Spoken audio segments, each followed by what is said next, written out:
Imran Hashmi meets his real self in Toronto for real. In the ultimate real meets real moment, Bollywood star Imran Hashmi met Aamir, the Pakistani man he portrays in Oscar-winning director Danis Tanavich's new film Tigers.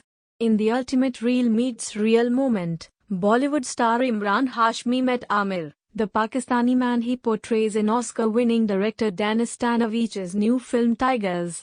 The movie, co-produced by two feisty Indian ladies, Prashita Chaudhary and Guneet Monga, premiered at the Toronto International Film Festival, and it is there in Toronto, where Aamir now lives, that he met Imran, who has gone there for the screenings. Aamir had just seen the film at a private screening for him and his family, and he couldn't hold his tears. "I didn't know what to expect when I sat to watch the film. But Danis and his team have made a very powerful film which showed things exactly how they happened. Imran has done a brilliant job.